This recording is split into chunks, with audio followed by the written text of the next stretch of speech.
Hello. Hi, everybody. Hello out there, Trek in the Valites. Hi, this is Adam Ordall Quinnell. We're here with another episode of Trek in the Valley. I'm here with my intrepid co-host. Hi, how's it going? It's Al Hirt. Mr. Al Hirt. And this is the non-encyclopedic Star Trek The Original Series recap and discussion podcast. Each week, Al and I get together in the sunny San Fernando Valley to discuss an episode of Star Trek The Original Series. And we just try to cover little bits and pieces that we liked from each episode and try to, I don't know, not regurgitate, but just kind of analyze what we just processed here. We're not above regurgitation. Oh, no, not at all. But just yes, letting you know. Yeah, for sure. And so we are, last week was our Halloween episode. Oh, yeah. Last week was Cat's Paw. That's true. What Such a bizarre episode. What do you remember, Al? I just keep picturing the image of the giant cat in the hallway. Enormous cat. And the tiny little cute hallway they made. Yep, they and I like how they went to the trouble to make the tiny hallway, and yet The Paladin too. I remember his costume. Yes, That was a good costume. There was lots of great set design and costume design on that one. Yeah. That was the one that was like the Scottish play, right? It had the three witches and such. The three witches? Yeah, no. They had witches at the beginning. Yeah. Oh, yeah, that's right. The ones that were floating. Yeah, that was weird. Back. There were so many weird tropes that happened too. That episode was. But it was funny though. That episode was Sam Hain coded as fuck, dog. Like that's how that goes. And so this week, it's funny because this episode is actually being released on like the Halloween weekend. Yeah. And it's not spooky. So this one's maybe you've heard. I may have used this. We might use the spooky theme again. Oh no, we'll keep using it. Everybody out there, give it up for Al on the spooky theme. Thank you. We didn't have time. I didn't mention it last week because we'd recorded it before we had the idea for the spooky theme. Yeah, added some cats and some spooky wind sounds. I love it. All right. Yeah, it's creepy. So this week we're talking about what I think some people might consider to be a classic episode. Yeah. Just because whenever they bring back a recurring guest star, it's a big deal. They didn't really do it that often. There's a future episode that I was watching recently. I didn't go into the future one of the next episodes. Yeah, one of the next few episodes, Sarek shows up, really? Spock's dad. Oh yeah, and he's played by the same guy who does Balance of Terror. Yeah, God, I don't know that I would call him. So good. I don't know that I call him evil. You know, well, that's true. Misunderstood. He's just on the other side. Yeah, evil is relative to where you're standing. But yeah, true. So this week we're talking about Mud, which is the guy from What Are Little Girls Made Of? Yeah, well, yes, absolutely. That was so weird. Strange ass episode. But we get this guy again, Harry Mudd, right? Harry Mudd, yes, Harry Mudd the First, Mudd the First as they call him. Yeah. And you wouldn't know that this is going to be a Mudd-centric episode by how it starts, but we'll get into that in a moment. I want to do I forgot to do the intro stuff before. Oh, okay, go ahead. Every week we start with so the title is Mudd. Yeah. The air date was November 3rd, 1967, so 50 something years ago, almost. And the synopsis from Paramount Plus, the brilliant Pulitzer Prize winning synopsis. What? I'm just saying, because I love how they do the synopses. Oh. No, it's not. But the synopsis is a takeover leads Kirk to his old nemesis, Harry Mudd. Fucking love it. Do you think his old nemesis? That's a little big. They met one time, and he put him in jail. So I don't know. I thought that too. That they were really posturing him to be like evil. he's Kirk's Joker. But he's really just that's what I'm saying. That's what this would have me believe. So we're firing up the episode. This season because used to be in the first season, we wouldn't have the episode on while we talk about it, so we would forget shit and have to go back. Yeah. And it always ended up being only slightly longer or shorter than the episode anyway, so we just put it on. Fuck it. But yeah, this actually starts with some good old-fashioned McCoy racism. Oh, yeah, he gets pissed. Well, so McCoy and Spock are in a hallway, the only hallway we ever see in this show. Of course. Yep, right out of the turbolift. Yeah, the hallway that I speak of. And McCoy and Spock walk past this blue shirt lieutenant or whatever who barely gives them the time of day and just is like a very cordial doctor and walks by. And Bones is like, I don't trust that motherfucker. And Spock is like, why not? And he's like, look, he's just a guy who he missed his last 2 appointments with me, and he doesn't talk about anything outside of work. I just don't trust him. And then he's like, well, actually, Spock, it's weird for for humans. Yeah. Like I'm basically describing you. I know, right? And Spock has not you. Spock has a bomb line here where Bones says, besides that, he's missed 2 physical appointments with me. And Spock says, he's probably afraid of your beads and rattles. Like making him seem like some sort of culturally inappropriate witch doctor or something. Like Spock, I love how so Spock doesn't have emotion, right? No. But isn't being a catty bitch, isn't that technically an emotion? Like I would be like, Spock, wouldn't like even just being funny or using hyperbole. But I think it's his human side, right? Exactly. That's what they can always say. But what was I gonna say? No, the other good line too though is when the Dr. Bones is complaining about him and Spock's like, wait, labels don't make arguments. Tell me why. Like, explain. Yeah. And I was like, oh, that's a really good line. Like, labels don't make arguments. And he goes, well, he doesn't talk about anything other than work. And then this motherfucker that Bones was leery of walks into a room and takes over the ship. That Spock defended. Yeah, so here's what happens. This guy, first off, in my notes, I wrote that it's wild that the Federation has lasted a couple hundo years at this point. Considering how easy over, yeah, a lot. You get it. Yeah, you get how easy it is for this dude to. He walks into the navigation area or whatever. He karate chops the motherfucker in the back. That guy's dead or knocked out, and then he flips a couple of switches and dials really quick, and that locks Kirk out of it locks the bridge out of control. And Sulu's like, hey, there's an unplanned course change. And Kirk is like, fix it. And Sulu's like, oh, do you think that I would be mentioning it to you if I could just fucking fix it? No, I can't fix it, dog. Like, we are course changed. Yeah. It hath happened. And then I love this. Such a good bit, too. Like, so, yeah, well, actually, let me go ahead and mention it. What comes up next is that Kirk calls security, right? And then they're like, he eventually calls security to get rid of the, the error and have Mr. Spock go to the bridge. But then as that happens, though, the android, right, he goes down to the engine room, right? Yes, to engineering. And he's like, Scotty, answer me, Scotty. And they're all getting their asses handed to them by this android. And I was like, I was thinking the exact same thing. Like, man, they really just, every week they get taken over. I have so many notes. So much. I have so many notes. Scotty, are you there? The intruder is in your section. Scotty, is the intruder there?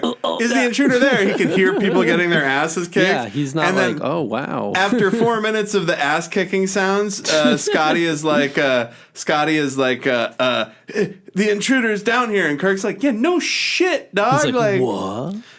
So while they're on the bridge, though, before that, when Kirk is like, where are these coordinates taking us? And Sulu gives him the coordinates.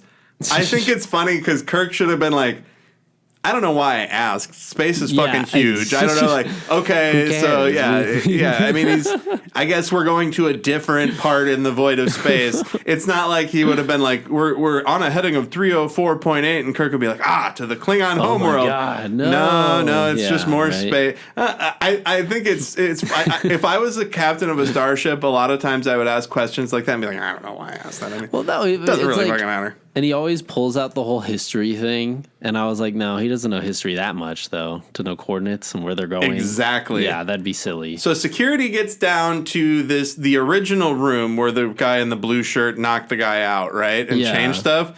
And the security dude is like, we're all locked out. And it's also very easy to jam equipment. They say the equipment is jammed.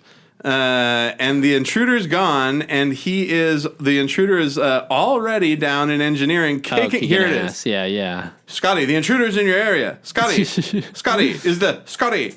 And they all just jump on each other. Scotty is the.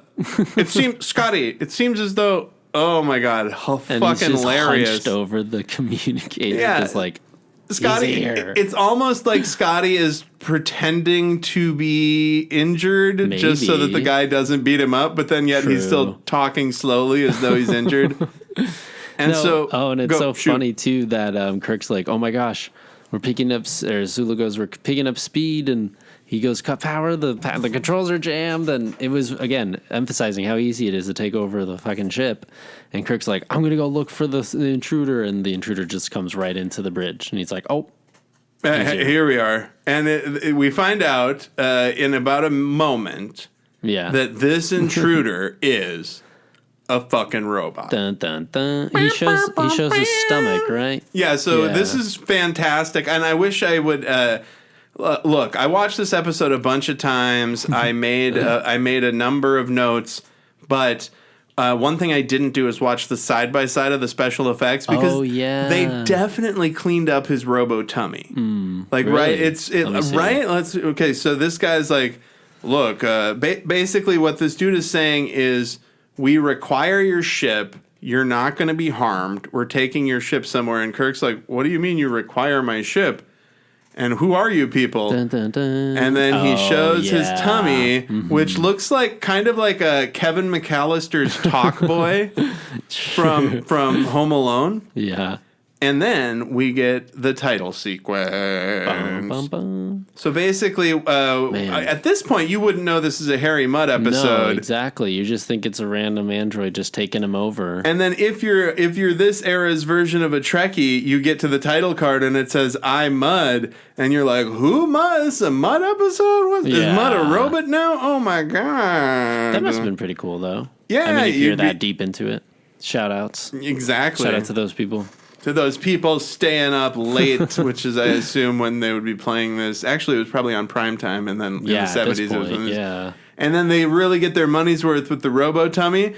And they cut back to it, and the guy's putting the flap back up, and Spock is really admiring the hell out of that robot tummy. Oh my gosh. Spock is like, you can see it. Did you see that? Look at his fucking face. The thing is, too, with Spock, he always gets more lost in the research and like finding out how things work before the actual fact of they're held captive in their own starship right now. Exactly. I can't. And it's in the next episode, Metamorphosis. It's next week's episode where he's like, but we could study this fucking energon cloud.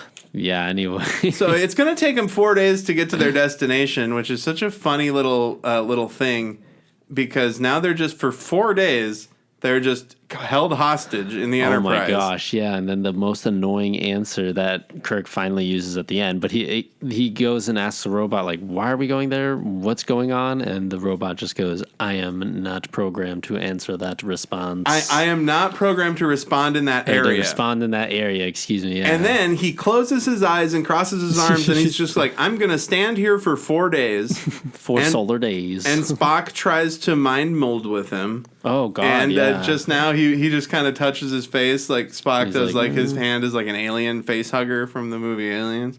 Yeah. And Kirk is just like, looks like we're taking a little trip somewhere. I mean, they'll stop in 4 days, right? And yeah, that part where Uhura just like runs almost bumps into him. Yeah, He's like, she's gosh, she's been here for 4 days. They're going to an area of space that's never been charted. And then boom, a dude comes online and says, we need Kirk and a few other people to come on down to this planet. Right. Basically, they're going to take the department heads down Pretty to much. the planet. And he goes, if you don't come down, I'll blow the engines up. You'll just float out in space. Yeah, they have the engines tied through the Kajigger so they can't go. Or something. They got the antimatter pipe going back through the explodey tube, something along those lines. Oh, this was what was cool. So it's not a planet. It's an asteroid planetoid. And how they describe it is a Class L that's able to support life with pressurized domes. Huh. It's either in caves or pressurized domes, they say. No wonder. Yeah. I was going to say. Our planet's K-type. Our planet is K-type. what you'd classify as K-type, adaptable for humans by use of pressure domes and life support systems. Basically, they can live in a tube in a dome. In a dome on the planet. And that is when they walk into the throne room and see... Bum, bum, bum. Hereford T. Mudd. And this is a fucking shock for them. Oh, yeah. And of course, a recurring character, you know. It's not just Harry Mudd. Who is he now? Oh, Harry Mudd the First. Because he's the ruler of this sovereign planet. Yeah, it's really confusing because Kirk's just like, so you just have all these androids and you're just here, like, being happy? First, yes, we're going to get to that, but I have to point out that Kirk is holding a communicator and one of the android ladies just takes it and squishes it, and I feel like it's definitely a Play-Doh. Oh, yeah. Like, you know what I mean? They made a... Made they it like painted plastic or soft. Yeah, and they had her squish it live. I love it. And I love Mudd's familiarity with Kirk. Yeah. They've only fucked with each other one time. But they have really good banter, though. They go back and forth really well. And he goes, Kirky boy, and he calls him laddie and such. Yeah, and he's like a rule breaker, and Kirk's very by the book. Jamie boy. But well, at least when it favors him, but yeah. And so they're not going to communicate. They're not letting them communicate. What we find out is that Harry Mudd was in jail and he escaped. And they explain that. And there's a hilarious exchange back between him and Kirk. Yeah. Let's see where we're at. He said 200,000 robots yet? No, not yet. He's just threatening him and all that. And they kind of look, they kind of stare down at each other. And it's kind of just like, what is it's like Popeye and the other guy. Bluto. Yeah, it's kind of how like they face each other big Popeye Bluto vibes, or because of the mustache too. Exactly, and so basically, Mudd villainous mustache is villain. Mudd is telling them that they're going to be here for the rest of their lives, and they are clearly not into that. And it is the funniest old thing he has ever heard in his life. Yeah, he just seems like ludicrous, and then that shot of him smiling on the throne, with all that whimsical music in the back, it just feels like very silly for what's happening in Star Trek, but. Last week was a kitty in a hallway, so it's all off now. Exactly, they're off the rails, and we love it. Yeah, but I mean, I'm saying that now, but it gets crazier later, and that's what makes the episode better for me. Yeah, well, there's big theater kid energy at the end of this episode, and this is where after the second commercial break, this is where they explain what Harry's been up to. Mm-hmm. And I think it's funny that so much of this story revolves around Harry Mudd had patents for technology that he sold to developing countries. Yeah. And Kirk is like, and I suppose you didn't compensate those patent holders. He's like, no, of course not. And Mudd is like, no, because I was helping them with their... And I kind of agree with Harry Mudd. Like, it's weird that Kirk would stand up for such a capitalist ideal when the Federation is communist or whatever, or socialist at best. Wasn't it weapons, too? Yes. So it's like, shouldn't he be more worried about that he's moving mass weapons around? It was weapons, but like schematics or whatever? It was the thing that he got busted for on Denebulin 5 or whatever was a Vulcan matter synthesizer. Right. And the Denebulans then called the Vulcans and was like, hey, did he license this patent? Of course. Motherfucker, why didn't you call the Vulcans in the first place? You got their number. Why? Kirk's like, I would have done exactly the same.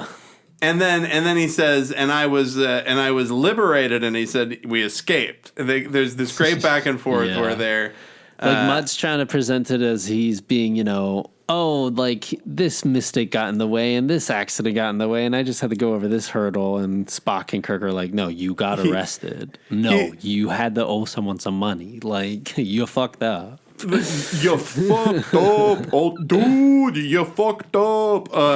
And he goes, Spock, Mudd says, Spock, do you know what the penalty for fraud is on denebulan forfeiture? And Spock is like, death by phaser, death by hanging, death by drowning. It's a choice of the prisoner. Yep. And that's where Mudd says the key word in your entire peroration, Mr. Spock, is death. Yeah. And so I just want to watch this. He goes, I borrowed transportation, and Kirk says he stole a spaceship. The patrol reached out, and they fired at him. They've got no respect for private property.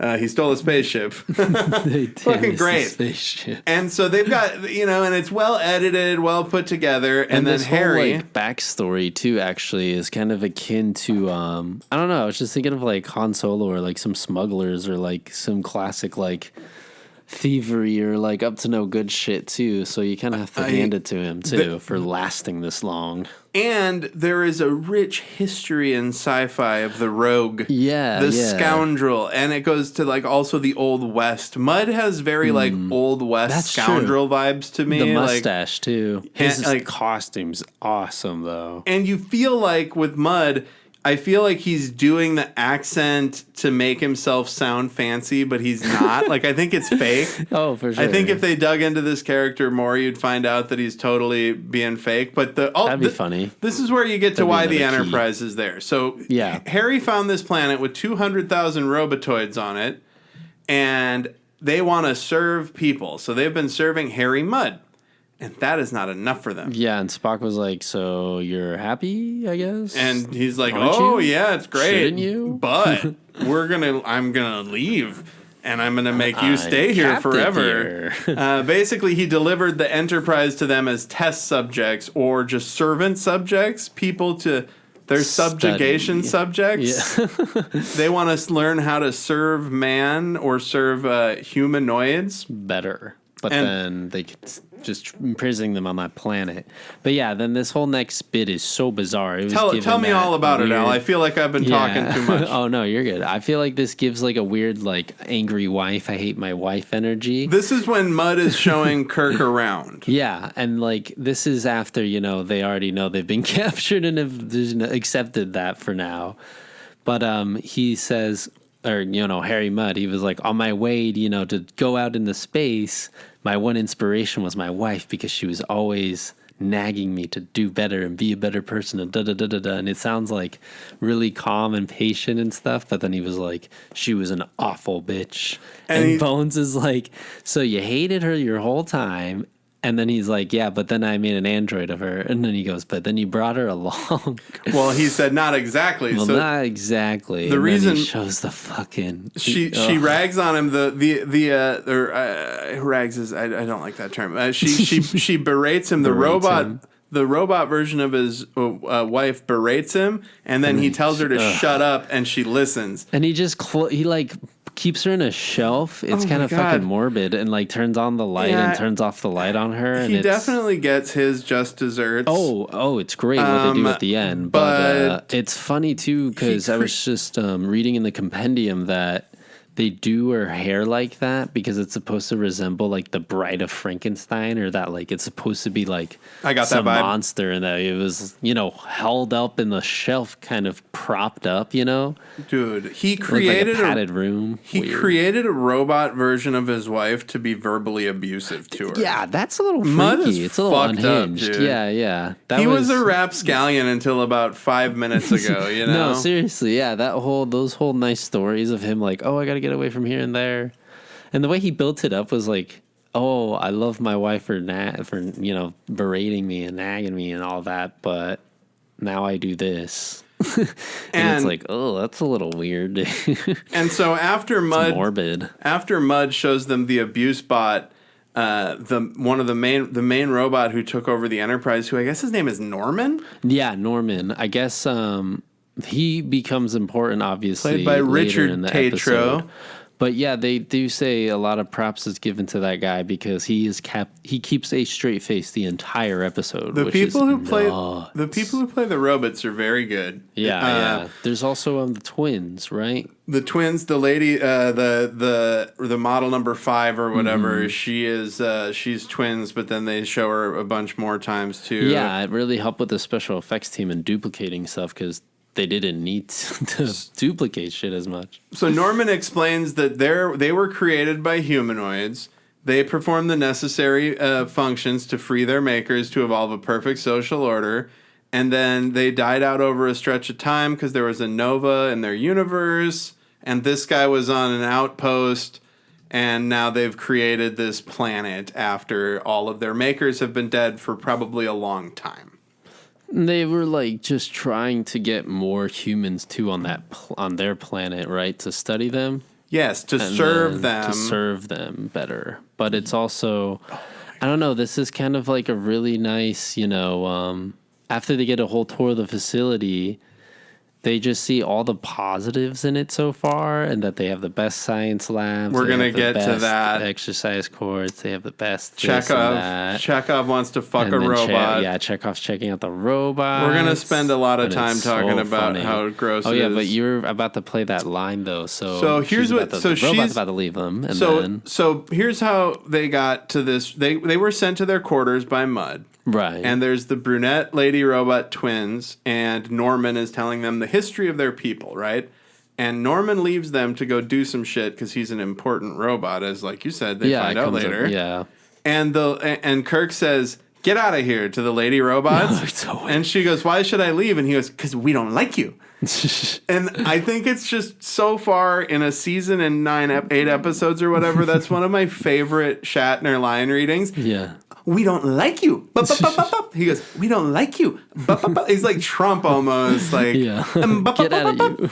And it's so funny. I just get out of here. And that's when we get into the seduction of right. They show them the labs. We get to see what you'd have to get for each person. Like Uhura, it wants a robot body. That Mud is showing them how robots are made and how resistant they are and such. Mm-hmm. And she's like, none of our robots will ever break. The robot lady is like, none of our robots will break down for 500,000 years. And you can see this look on Uhura's eyes that's like, whoa, immortality could be mine. It's freaky, too, seeing her like ask more questions and inquire about it, given that she's recently passed. So I was just like, whoa. Yes, that is there. I had not thought about that. Yes. It's freaky. It's funny to talk about it. But then also to think she is going to live forever through Star Trek. Yeah. On Blu-ray, because we want to have physical media, gang. They're deleting everything. Oh, gosh. I was just thinking about how fucked we would be for this podcast if like Paramount changed or something and we didn't have access to the original series or hopefully next gen in a year or two. So basically they try and get Uhura. They tempt her with immortality. Bones says I could spend my whole life in a research lab. Mm-hmm. Scotty then gets dragged down from the Enterprise, and this is where you find out something that you gave Mud props about. Lay it on me. What, that, when we see Scotty's like, yeah, they beamed me down. Oh, that's right. Yeah, and the seconds before I was just watching the episode, too, and I was like, every Star Trek villain has always brought down maybe 5 or 6 people of the crew. They always threaten the crew, but they never bring them all down. And the second I said that, Scotty's like the only one, honestly, at first that actually like fights the robots. And he's like, no, I don't want to be here. They just dragged me here, Captain. And Mud was like, oh, yeah, I've been sending androids up to the Enterprise, and we've been swapping out the crew, and your whole crew's down here now. And I was like, genius. Easy. You nailed it, Mud. He finally did it.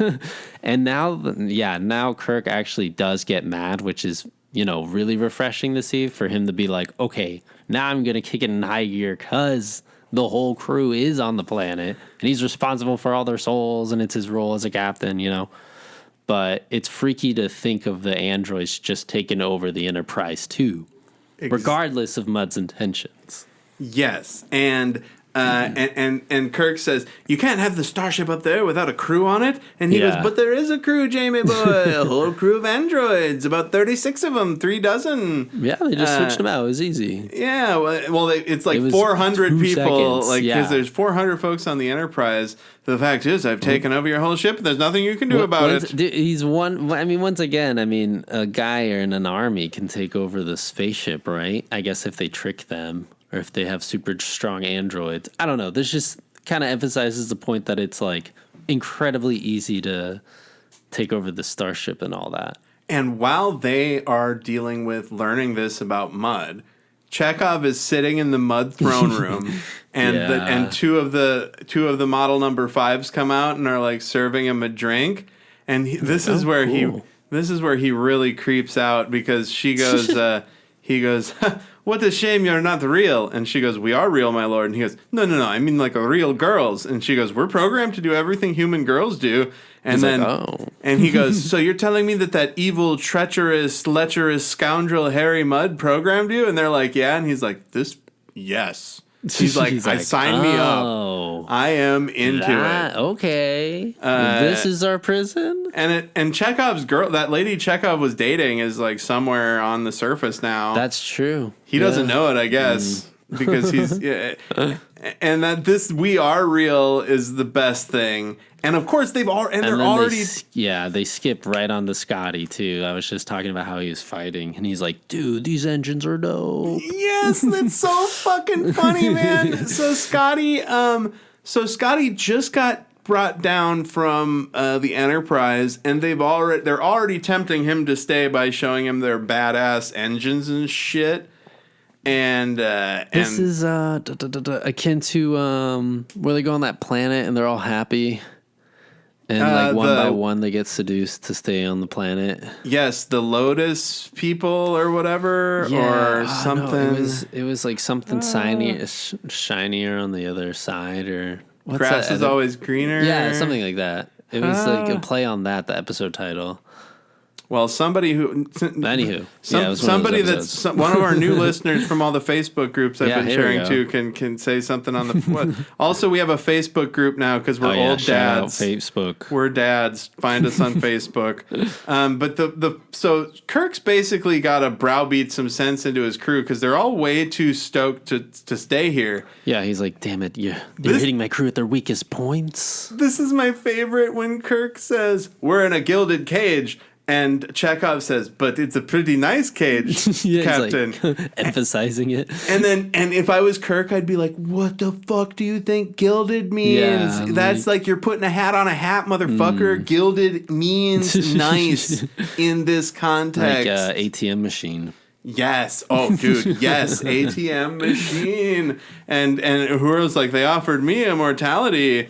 And like, look, it's a cage. We don't belong here. Get your shit together, guys. And they're like, "Oh, yeah, you're right." I love the refrain of the androids. We are not programmed to respond in that area. Yeah, absolutely dig it. But basically, this is where Kirk describes the human condition, and he says, we gotta be free. We can't be in captivity. And she says, he tries to trick it. We're here to serve you and to help you. And he goes, but you're not serving me. You're hurting us. Yeah, exactly. You need this. I'm unhappy. I would be happy with my ship. And then Spock catches on to that. And then he comes back and he's like, wait, so when our wants and desires aren't fulfilled, then that means you're not serving us. So in order to serve us, get the fucking ship.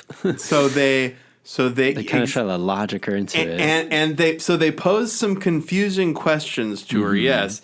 Some logic puzzles. And Kirk, another amazing line reading, he says, she's more than a ship. She's a beautiful lady. Yeah, that's we right. love her. And then she gets super confused and she's like, Norman, coordinate. Yeah, that's right. And then that's how they realize that they start to see how it all works. Yeah, they start to see the mechanisms behind the autonomous androids and how they kind of shorted her out at first, short-circuit her. Well, because she had to communicate. Her little thing was blinking. Her little necklace was blinking. She was troubleshooting. Because she was communicating with... She was buffering. Yes, buffering. There we go. And this is awesome because Harry Mudd gets his. It cuts to them getting ready. Harry Mudd is like getting ready to leave. Oh, yes. And he tells his wife to shut up one last time. And then the robots say, no...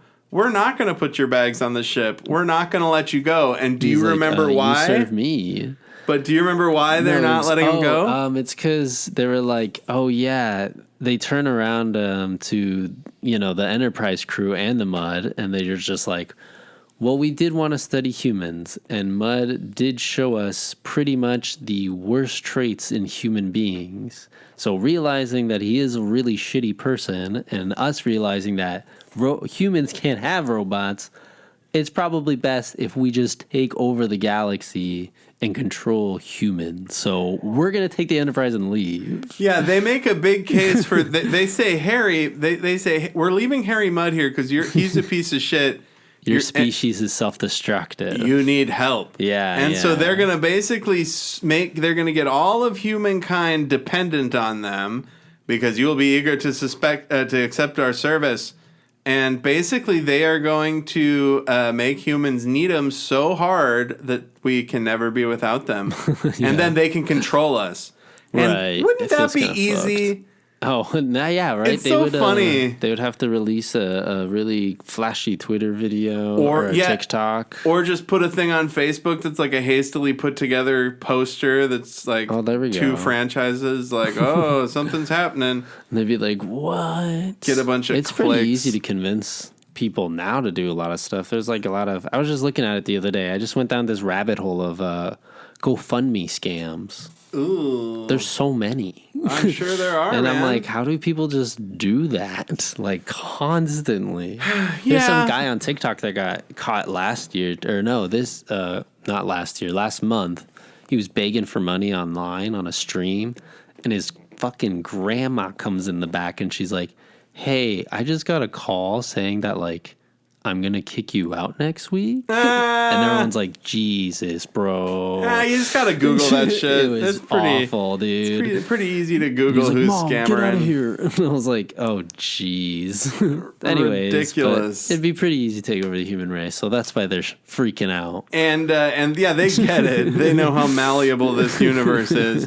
And so basically Norman, they find out, is like probably the main brain that thinks everything up. The Kirk and Spock breakdown, which is nice. I like when they try to figure it out step by step. Oh, yeah. And then Mudd is like, you're such an idiot. Like, you can't... What is the line? Can you rewind it? Yes. It was... they were trying to talk about how the glowing badges on their necks... Yep, they indicate their mind is in operation. Yeah, exactly. That would seem logical. And they're like, yeah, logical out of what it is. And then Kirk is saying, okay, so if they're being logical, then we're going to be fucking crazy. And then that's like, what, minute 30 of the episode? Right 34, yes. The last couple of parts are just nuts. It makes this episode way better. And Mudd's like, what the hell are you talking about? Why should we do this? And Spock's like, just acting like this is a good opportunity. And Mudd does not get it. No, of course. And he's like, what? No, what does he say? So go back one more. Yeah. There was the androids will be expecting us to make a break for it. And yeah, Kirk says the androids will be expecting us to make a break for it. And Harry, that's where you come in. And Harry's like, what can I do? And he goes, nothing, Harry. Just chill out. And then Bones gives him a shot and knocks him out. Yeah, and also I think there was another line that Harry says where he was like, Spock was saying it's our only chance, and then Mudd was like, look, you might be a great science officer, but honestly, you couldn't sell fake patents to your mother. And he goes, I don't understand why you would include my mother. To purchase falsified patents. He just takes that so literally. Patents were such a big deal back then. So, yeah. Also now there was patent trolls that were trying to stop podcasting from happening. Basically, the important takeaway is they drug Harry Mudd and call him fat. Yeah. And then they say the only way that we can help him is to go up onto the Enterprise. because that's where we can help him. And they're like, Mud, look, you'll leave too, or we'll, at least try to help you out. So why don't you just shut the fuck up while you lay down here? And so what they're trying to do is they're trying to get them to let them go up to the Enterprise with Mud to treat him, right? Because he's sick, and because if he dies, he's sick, and then unserved, right? And then Uhura says, "Stop right there! They're lying to you, like, motherfuckers." Mud isn't hurt. They just gave him a shot, and I want immortality. I was like, whoa, immortality. I was like, is this what's gonna happen now in this episode? I thought that for a second too. The first time I saw it. I kind of feel bad that they got me because Uhura would never do that shit, but she says, I want immortality. I'll live forever, Captain. I'll be young and beautiful. You have been of assistance. We shall fulfill our obligation. No, and the lead up to when Kirk just walks up and he's like, Uhura, and they're all mad at her, and he goes, that was beautiful. Yeah. And he like picks her up. The funny thing is, so the robot lady knows that if this is true, she's just betrayed her captain and shit, and they just leave her with them. Oh, I know. And also though he like the way he walks up to Uhura, he like makes this gesture as he's gonna choke her, and then he grabs her arms and lifts her up. I was like, God damn, dude. They got me. Well, I mean, do they even have cameras in there? Like, I don't even think he needed to do that, but it was really funny. Yeah. And who knows what these robots can see. So, true. Now begins the madness. Yeah, our descent into Mad Hatter-esque illogical lunacy. Double take Star Trek. And so they come in and start dancing. They're trying to confuse these robots, right? So they're and then Kirk says they're celebrating. They're celebrating their captivity. And they're like, that doesn't make sense. And he says, well, to serve us, you have to let us, do whatever we want. And that's because that's how they started this to get them thinking and to get them because he said, hey, if you don't let us go up and help Mud, you're not serving us. But if you let him die, you have to serve us. Yeah, and then he goes, do you hear the music? They pretend to hear music that isn't there. This is nice, though. It's like kind of like putting the displays of like what it is to be human on full front, especially this one and the next episode, because like that's how it just kind of ties the whole, not the nice little bow on top of like, this is what being a human is, and that deeper layer, beyond them just trying to escape and acting like a bunch of fucking lunatics, but it's hilarious. Also, lots of Chekhov jumping, and every once in a while, the robots have their little pendulums beeping, their little necklaces beeping, and Kirk they kind of lose connection, and then they freeze up. Well, Kirk was like, "Stay still, Chekhov," and then Chekhov just jumps in place, and he goes, "Perfect, Chekhov. Keep doing that." And then Spock does another great part too. Spock just tried to Vulcan death pinch somebody. Both of them. And so Spock is in another area confusing other robots. Right, they're spreading it. And he says, I love you, but I hate you. And she says, but we're identical. And he's like, that's why I hate you, because you're identical to her. And then she's like, oh God, boop, boop, boop. And then they just fizzle out, and he goes, fascinating. It reminds me of the episode of The Simpsons where it looks into the future when Lisa's getting married, and the robots, whenever the robots experience love or emotions, they cry for a second and then their heads explode. Do you know what this reminded me of, though, too? When Austin Powers and the fembots. Yes. Where he's like, he's so sexy that the fembots are confused and they can't understand that logic and they blow up. Oh, shit. Something that I forgot earlier, when Spock is like looking for the control room, he finds Norman, Norman's wearing a white shirt, and he's got a controller in his hand that looks like an ocarina or like a white stone. And I just thought that there was just this really funny moment where Spock is talking about it. Where is it? But so it's just so funny where they're like, oh, so that's the main controller there that you got there, and yep, it controls everything. He says it makes me feel good or something. It's like, yeah, I bet it does. It does. It looks like a little I don't even know. It's like this weird little handle that you put your whole fist into, sort of. It looks like a bowling ball, kind of. Yeah, it's akin to like those weird handles that Michael Douglas flies on the spaceship in Ant-Man, the new Ant-Man movie. Yes. And he like kind of sticks his fist into the handle, and he's like, "What is this?" And there's like, "Just fly it." It's so weird. It's such a weird movie. That movie's such a fever dream. Like, I didn't even think it existed, or it would be existing 10 years ago, you know. But anywho. Oh, here's what I thought. Oh, yeah. He had this vibe. He had this. First off, he was holding it, and it just reminded. He says, "I just reminded me of." I just imagine him like Garth from Wayne's World, where he's like, "It makes me feel funny, like when I used to climb the rope in gym class." Like that's what he's thinking when he's operating all of the hive mind. And so they keep saying freedom is bad and good.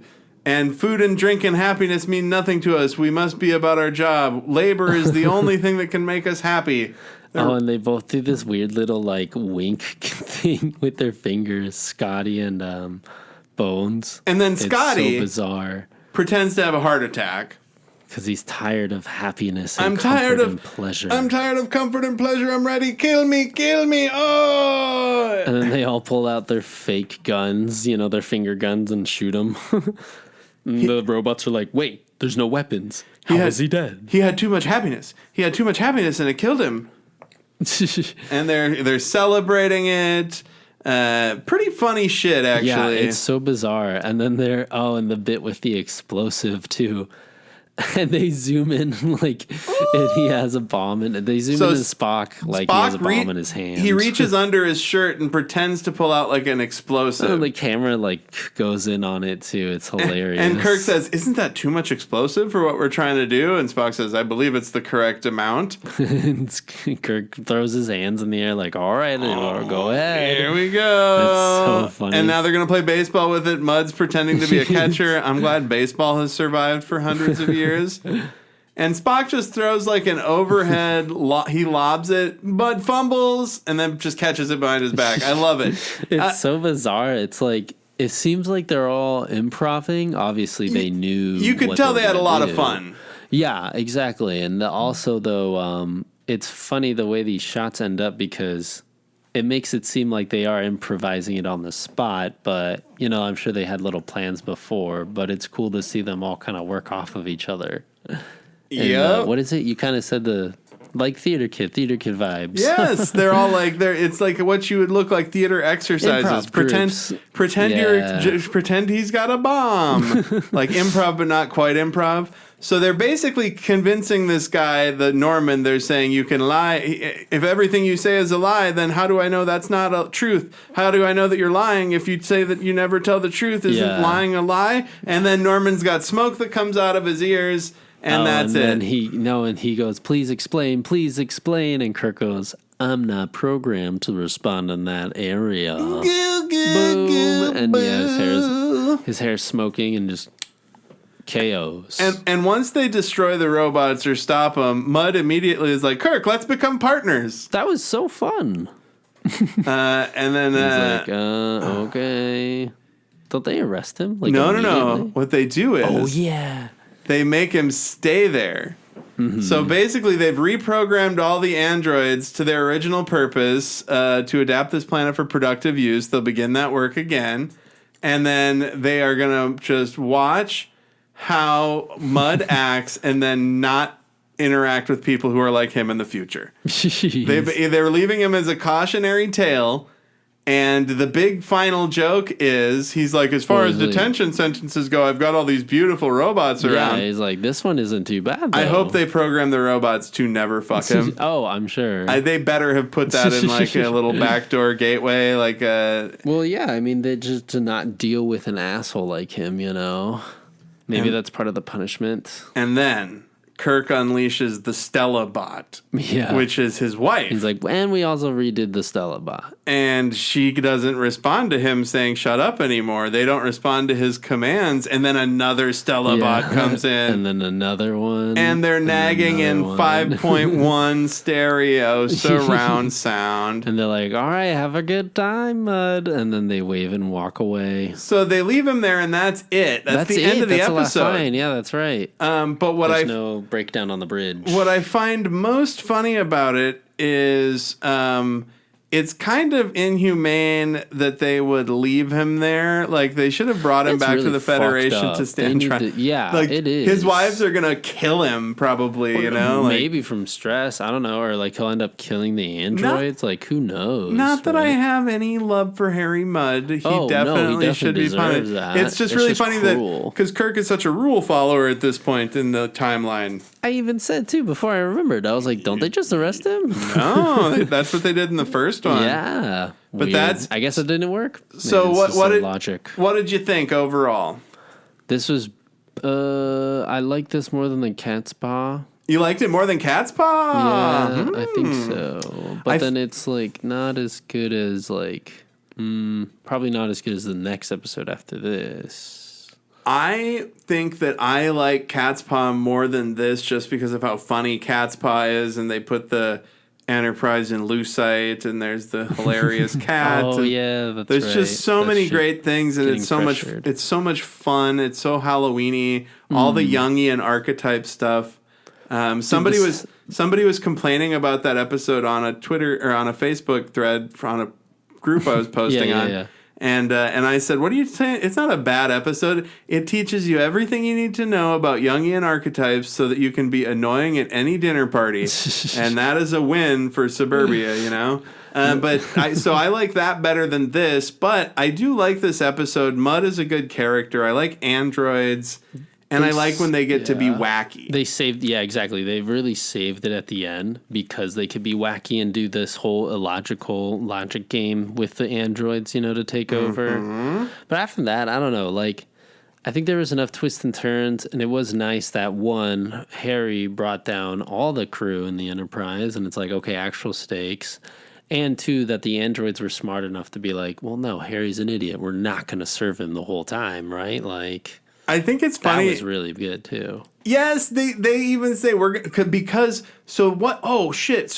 because they want to serve man and help mankind. They're gonna imprison him. They're gonna take Harry Mudd out of the equation. You're bad for humanity, buddy. I respect. And it's funny because that would be their only frame of reference, right? I mean, other than the crew of the Enterprise, but it's like. It makes sense. They're just like, yeah, we dealt with the shittiest guy, and like most of you are probably going to be like this. What is it? Your species is self-destructive, so that's why we need to do this and take over. It's a big it's a big trope, you know, when people make robots or androids or then the androids need to help perfect. Yep, exactly. It's like, nope, this isn't perfect. You guys aren't perfect. We need to make this perfect. Spoiler alert for Picard. That's one of the huge things in Picard. Well, they always do that though. So Picard takes place shortly after this terrorist attack happened that was supposedly committed by synthetics, androids, like. And it's a whole thing. And there's basically a new eugenics war, but instead of being against eugenics, it's against synthetics. Oh. Huh. Yeah, they just rebranded the eugenics war the synthetics war is what I would say if I was like a leftist pundit in the future of Star Trek. But yeah, so what's your rating for this episode out of 5 comm badges or pips or whatever the fuck we're doing? 0 to 5. Probably like maybe a 3.5. Like right in the middle. I was gonna say between 3 and 3.5 because it's funny. 3.25. Why? Because not a lot of action. There is one very good fight that we fast forwarded through where it's a terrible stunt double of Norman. In engineering. Yeah, when he comes into the engineering fight is so good. His stunt double is clearly 25 years fucking older than he is. It's like Willem Dafoe being a stunt double for Macaulay Culkin. Yeah, that's true. It's pretty fucking lopsided. And also, what was I gonna say? Yeah, 3.25. Yeah, 3.25 what from really me. saved it though was the fucking wackiness and the silliness. Like, there was a lot of points too in the episode where when Spock was saying all these androids can't go on their own, they must have a central processing unit station. I was like, oh my god, if they blow up another power plant, I'm done. Like, it's over. But I'm glad it didn't work out that way. I also that's why it made it better. I loved that Uhura wanted to live forever. Yeah, that scene too. It just made so much sense for her character, and Chekhov being a horny little perv. Yeah, like it's too bad you don't have real vaginas, you know? No, we definitely do. And he's like, oh, really? No. Also, there is one funny bit where they all go back right to their prison or their quarters or whatever, and it's not Scotty. What's his name? Chekhov is like, wow, it looks like we're in really big trouble, Captain. Just like being sarcastic. And he's like, Kirk goes, Uhura? Yeah, it looks like we're in really big trouble. And he goes, Bones? Yeah, we're in big trouble. And he goes, Spock, I swear to God, if you say we're in really big trouble. And Spock's like, we are. We are. You know, but we're going to figure it out. He asks like, Chekhov, okay. you know, he goes, Chekhov, Lieutenant, give me some input. And he goes, I think we're in big trouble. And he goes, Bones. He goes, that is not useful, Lieutenant. Bones. And Bones is like, Chekhov's fucking right, dog. So yeah, no, you nailed it. Love it. The robots had a nefarious plot. We shall serve them, and they will be happy and controlled. Musical sting. Yeah, it feels like Mud was thrown in there, you know? Yeah, I love how Mud just got fucked. How they totally used him, and they were planning on doing it the whole time. That's what Norman reveals when they tell Mud that he can go fuck himself and he's a prisoner now. He's like, don't worry, Kirk. We never planned on letting Mud escape. We were just using him to get a starship captain so we could study a real human person. And I loved when Norman the robot was over-processing and smoke started shooting out of his ears. That was great. Yeah. But that's it. I really liked that, the way they short-circuited and logic their way out. It was very Star Trek-like. Mud. Yep. The Mud. Oh, Fantastic. it's kind of like iRobot. There you go. Boom. Yeah. Oh, what? Yeah. Isaac Asimov. Wait, yeah, because Isaac... no. Was it? No. iRobot is fucking Philip K. Dick. It's either Philip K. Dick or Isaac Asimov. Oh my God, you got people are so mad. Hold on, everybody. Look it up. Who wrote iRobot? Oh. We're using a robot to look up. Oh my gosh, iRobot. Oh my God, everybody is so mad at me. Just type it in. What? I tried. It didn't do it right. Oh man, fix up Isaac Asimov. I was right the whole. I fucking. You know what? I knew that. Sure. I knew it. Everybody, I don't know. Listen, I knew that it was him, and then I questioned myself because it's been a long weekend, but we got it. Yes. All right, Mud. Oh yeah, what's next? Well, next week we're talking about Metamorphosis, which is a very heady, cerebral episode. It's interesting how the two episodes paired off because there was like a very heady, very cerebral episode, and then Cat's Paw, and then this one Mud, and then Metamorphosis. Cerebral, but they're highs and lows. Well, no, actually, they're different highs. So I'll leave it at that. So what I wanted to... So every week we cover the episode, and then we talk about what we thought about the episode, we rate it, and then we recommend something. And because it's Halloween weekend still, if you're hearing this when it came out, the new Goosebumps series that's on Hulu and Disney Plus is really fucking good. Oh, okay. It's a lot of fun. Check it out. It's a lot of fun, and it's interesting because one of the girls in it, one of the women in it, she's like 22, but she's playing a 17-year-old. She's in fucking Picard as a synthetic. And the whole time I was watching these first few episodes of Goosebumps, I was like, who the fuck is this lady? Where do I know her from? Because I never would have put her together as being the kind of like a genre actor that would have just been in Picard. So I don't know which came first, or if she shot Goosebumps first and that just was in the can for a while. Interesting stuff, but Goosebumps, very good. A lot of fun. What you got for us, Al? Let's see. It's not exactly... Well, no, it is pretty. It's like horror in real life, I guess. But 3-hour movie, Killer of the Flower Moon. or Killers of the Flower Moon. Killers of the Flower Moon by Pretty Martin intense. Scorsese. Yeah, Scorsese. And also Leo and Robert De Niro. And then that third lead, I forgot her name, but she did great. Bunch All of three of them did Osage. great. Yes, a bunch of Osage traditions. It was a very enlightening movie. It's a very it's hard. Like, it's very hard to sit through and watch, but it's obviously his intention to make you uneasy. But it's a nice, solid, like, long ass film. The one thing is an intermission. I just didn't want to spoil too much of it because there's so much that happens. There's an intermission? No, there's no intermission. That was my only complaint. I wish there was, because that was long. But other than that, it's a very good movie. Everybody acts their asses off. It's like a slow burn, but it's a good slow burn. It was better than The Irishman, I'll say that. There we go. Nice. Frame of reference there. Killers of the Flower Moon on released by Apple. Oh God, yeah, it's in that's theaters right. first. I'm gonna probably watch it on TV and not go to a theater. I went to the COVID for that. Yeah, I went to what is it? The Alamo Draft House, and you know, you get the whole little message from the director. He's like, "Thank you for coming." That's a good place to go see a movie like that. Yeah, yeah, but see artsy shit again, there. Intermission, man. If you're gonna make it cool and do all the cool little traditions, Making please a long keep that movie. one Yes. Let people go to the bathroom without missing an important cultural thing. Yeah, exactly. And the fact that he made it long because he needed to fit all those parts in, I don't know. It was cool, though. Everybody did a really good job. Excellent. Well, so next week, come on back. We're going to be talking about Metamorphosis. And listen to the bumper, do all the stuff. Thank you so much for listening, guys. Yeah, thanks for listening. Have a great rest of your day.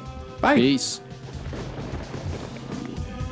Trek in the Valley is executive produced by Adam Ordall Quinnell and Al Hirt. Theme song by Al Hirt. Recorded by Adam. Mixed and edited by Al. Check the show notes for our socials. And you can email the pod at trekinthevalley, all one word, @gmail.com. Like, subscribe, review, and always explore strange new fucking worlds.